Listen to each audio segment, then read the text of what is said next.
Welcome to Resident Evil Death Island, where the island is Alcatraz and death is zombies. We've got everything. Babes who kick ass. Hunks with big guns. Tip to tip, bro. Babes with big guns. Explosions. And most of all, zombies. So join the old gang. Jill Valentine. Chris Redfield. Leon Kennedy. Claire Redfield. And Rebecca Chambers. So sit back and enjoy the show.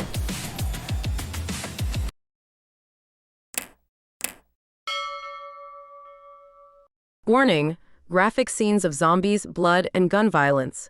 Viewer discretion is advised. The SWAT team is en route to Raccoon City to provide reinforcements. They have no idea what's going on. Their squad leader briefs them that the city is in lockdown and they're ordered to evacuate Umbrella execs and government employees only. No civilians. They got off the truck and the people are already rioting. Next scene shows the aftermath of the attack. A handful of officers barely made it alive and are confused about what's going on with the people. An officer is on the phone with his superior explaining the status of the survivors and was told to quarantine them or get denied evacuation. They were then ordered to shoot on sight anyone who is infected in Raccoon City, even their own team members. One of them prepares to do it but was stopped by his buddy. Their team already changed into zombies, but his buddy still attempted to stop him from shooting their team. He shakes free and fired at the zombies while his buddy cowers on the floor. Leon is receiving intel about a Dr. Antonio Taylor. His handler explains that Taylor has been kidnapped by unknown militants with a lot of firepower. The doctor was involved in top-secret military research and they need him in custody ASAP. The van passed him and Leon revs into high gear. He begins chasing after the van but was suddenly attacked by another biker. They went into a tunnel and the other biker dropped cars from a truck. Leon evaded with ease. He caught up and shot the woman's tires, but she somehow used the truck as a ramp and launched herself onto Leon's bike. He tried to shake her free, but she stepped on his front brakes, sending Leon flying. She got away. A man is observing an orca carcass when he's joined by a woman. She's Claire Redfield from TerraSave, an NGO supporting victims of bioterrorism. She measures the bite and remarks that the bite radius is too big and can't be a shark since they don't mess with orcas. She wonders what it could be. Jill infiltrated a house against orders and was told this was a bioweapon situation and to stand down and wait for backup, but she immediately hung up to look for survivors. She stealthily moves around the house while strategically turning off and on her flashlight. She reaches the second floor and enters a bedroom.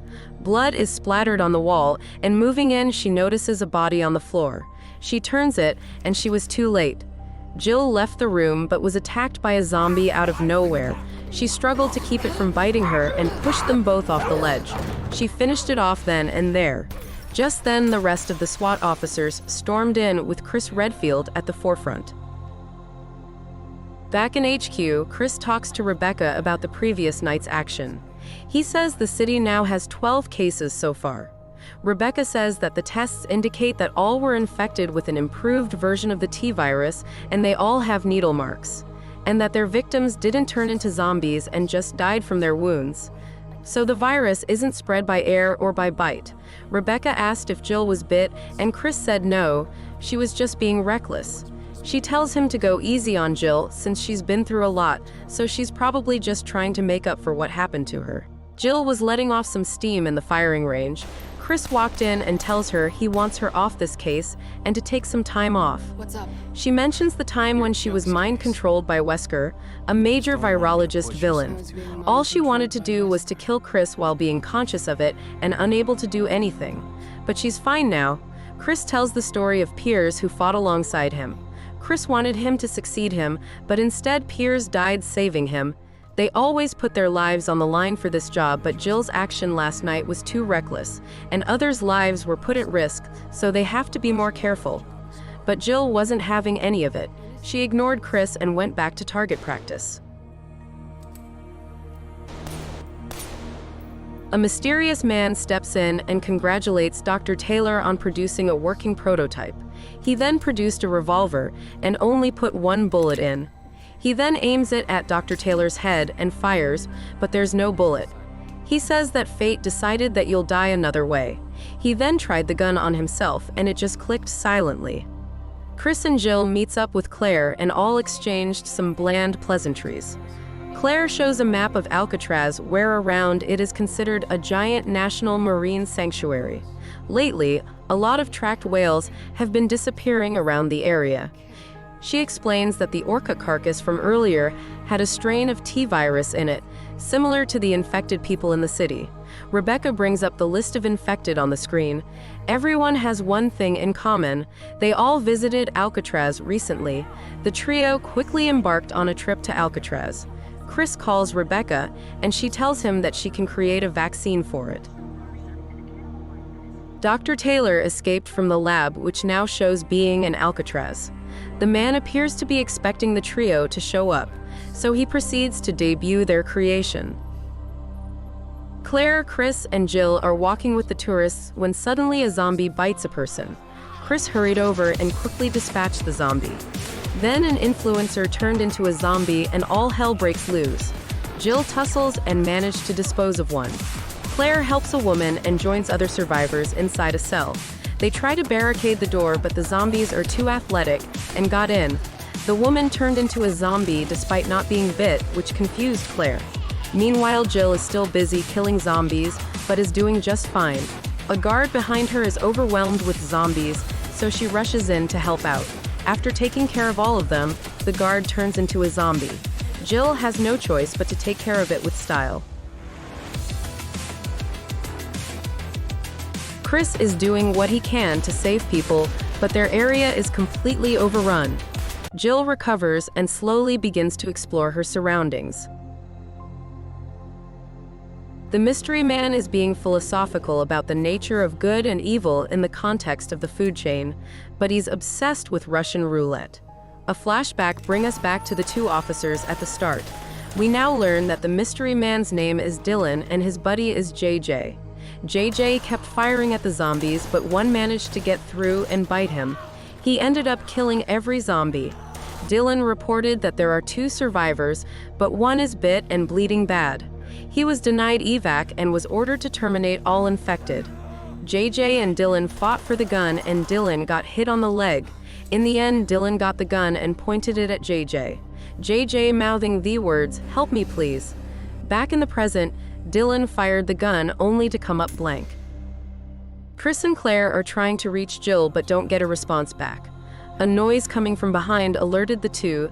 They open the cabinet and discovers a hidden Dr. Taylor. Jill appears to be in the sewers. She carefully moves around but notices a shadow moving. She moves in to intercept but lost her chance when she was attacked first. After a brief back and forth, they both discovered that they know each other. Zombies appeared and Leon shot a few of them and then gave Jill a gun. Then, without warning, a licker came out.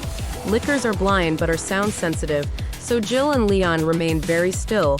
The licker turned around and begins feeling around, Jill remaining motionless. A jerry can slides and she stops it, but something else fell, so it's game on. They both ran out of there, but Jill got caught and is being dragged back. Leon helping her out. They continued on until they reached the edge. Leon pushed Jill out of the way and kicked a can of gas and shot it. They're both safe for now. Chris and Claire are looking around an area with Dr. Taylor. Claire asked who he is, and he lied and said that he's Tony Davies. Chris said he's from BSAA and Claire from TerraSave. Tony insulted TerraSave, calling it a cult and terrorists, but Claire angrily replied that they were framed for that. Chris tells them to be quiet and be on guard. They both turn around again and find Tony gone.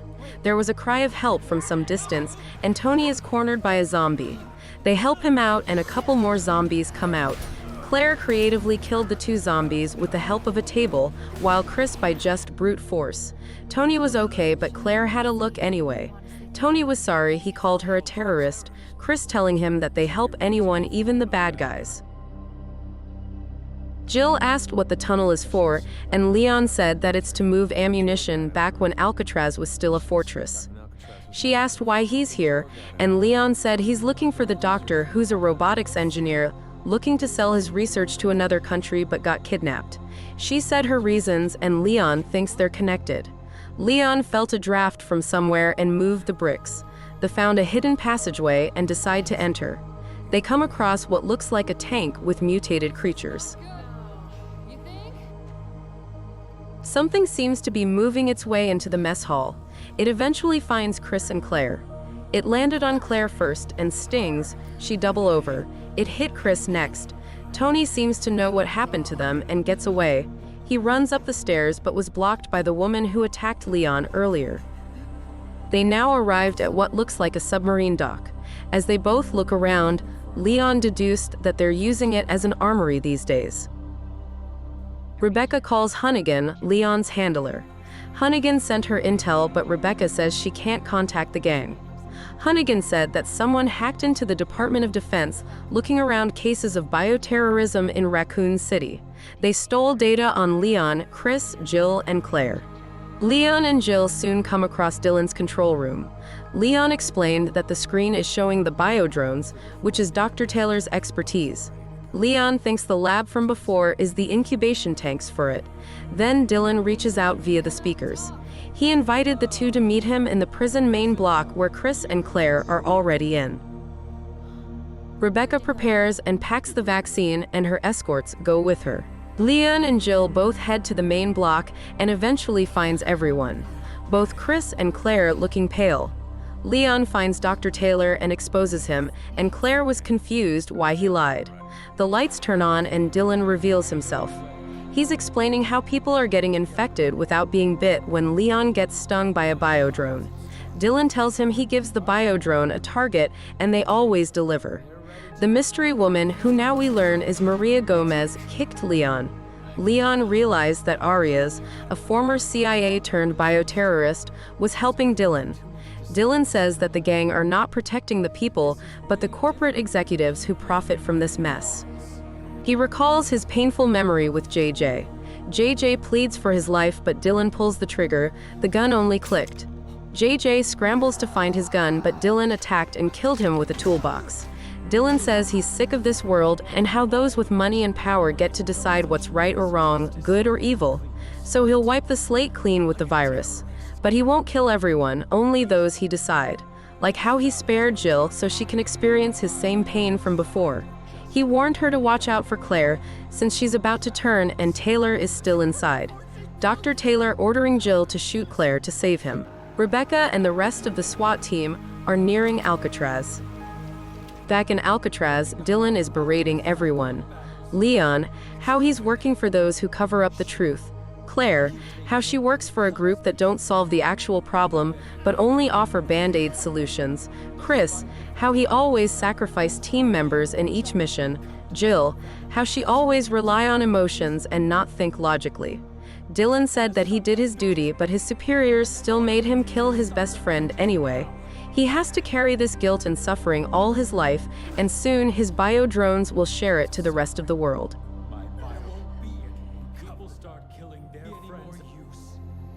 Rebecca reached Alcatraz and stealthily moved out, but suddenly an officer spots something approaching them fast. They brace for impact, but it's one of the mutated creatures. They opened fire, but it kept on coming. The creature took an officer while Rebecca floated on a plank. Dylan shot Taylor. Jill threatened Dylan, so Maria subdued her. Leon popped a flashbang and Jill was able to escape during the commotion. Maria beats up Leon, but Dylan told her it's unnecessary since they're all infected anyway. He says soon the biodrones will hatch from their liquor hosts and go out into the world. Then the final stage of his plan will be complete. Meanwhile, Claire is trying to stop the bleeding. Taylor tells her to worry about herself instead. She says that there's nothing they can do about the virus, but they can still stop the bleeding. Taylor thinks of giving up because of what Dylan said, but Leon said he made his choice, and so did they.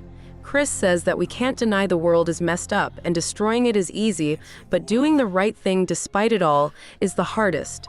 Taylor is wondering why everyone is calm when they're dying, and all say because they got Jill. Taylor asked Claire to stop. He produced his pen. In it is a code to a backdoor to the network, just in case they screwed him over. He gave it to Claire and wished her luck before dying. Jill was navigating the tunnel and eventually meets up with Rebecca. Rebecca has the vaccine, which will work as long as they haven't turned yet. Jill is heading to the incubation tanks, while Rebecca goes to where everyone is. Dylan takes a syringe and orders Maria to open the floodgates. The trio is nearing their limit, but just in time, Rebecca made it. She administers the vaccine to everybody and tells everyone Jill will be at the armory. Jill arrives at the armory and wonders what's going on. Chris and Claire have both recovered and decide to meet up with Jill. Leon is already at the armory when Maria shows up. She's happy the virus didn't kill him since she wanted to do it herself.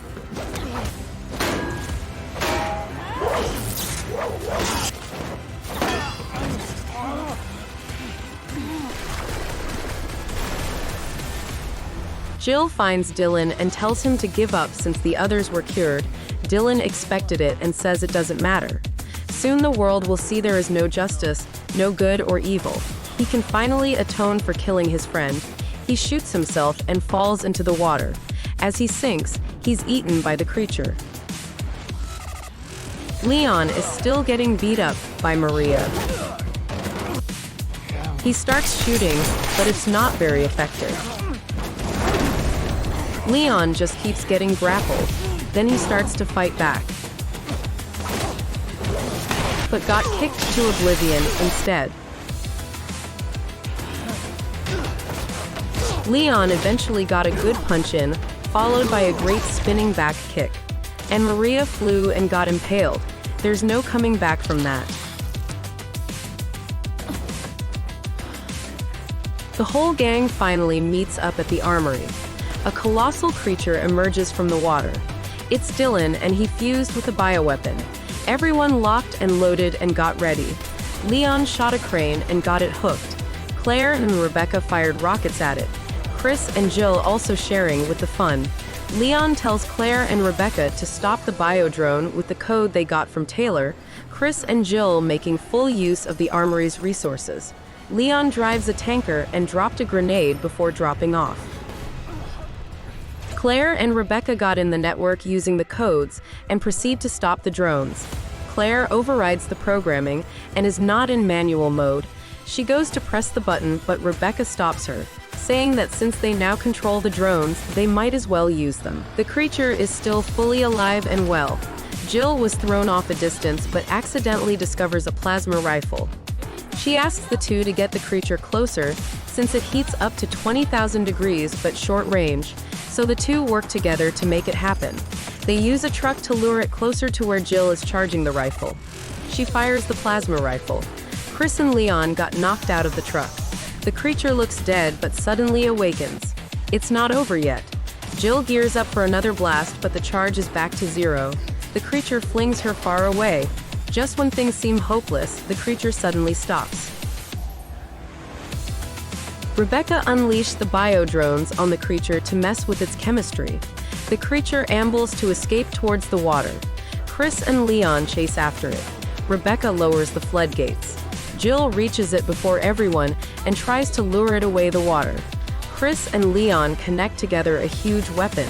Jill dives into the water, and the creature follows after her.